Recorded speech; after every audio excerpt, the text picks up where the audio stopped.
Hi guys, my name is Gray and welcome to my short vlog. Sa isang bansang tulad ng UAE kung saan mabilis ang takbo ng buhay, ang long weekend ay hindi lang pahinga. Isa siyang ganap. Parang rare sale, pero para sa katawan at kaluluwa. Kaya ngayong holiday, nagdesisyon kaming i-celebrate to the best way we know how, which is the sun, sunsets, at salo-salo. Mula Riga, around 15 to 20 minutes lang ang biyahe. So tamang-tama lang para makapag-road trip or para pag-isipan kung ano ko yung kulang na nasa picnic box. Pagdating sa Dubai Islands Beach, we were greeted by soft waves, wide open spaces, and that familiar salty breeze na parang nagsasabing, finally, andito ka na. So isa sa mga rason kung bakit Dubai Islands Beach ang pinili namin ay dahil ito ay pets friendly. Oo, hindi lang siya para sa inyo, para rin siya sa mga fur babies natin. At bilang isang proud fur parent, ang saya lang sa puso na makita ang doggo na free to explore, to sniff, to roll in the sands like there's no tomorrow.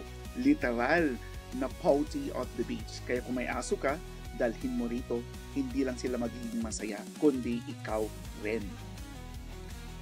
Ang beach ay open buong araw, pero kung swimming ang balak mo, cut off ay 7 p.m. After that, shoreline, hangout only. Which, honestly, I don't really mind because the real magic happens sa Pampang. Tumingin ka lang sa paligid, may mga nagpipiknik, may mga nagliligo, may nagmumuni, lahat nakikivibe sa isa't isa. Kumbaga, soft hours ng buhay.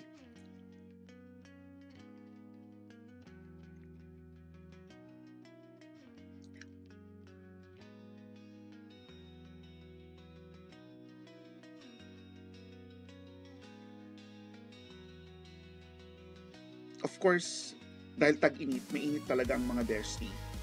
Yung tipong nakashades ka na, nararamdaman mong napapressure pa rin ang mata mo. Kaya we made the best decision, sunset trip. Mas mahangin, mas aesthetic, at syempre, perfect lighting para sa content. Kaya no filter needed.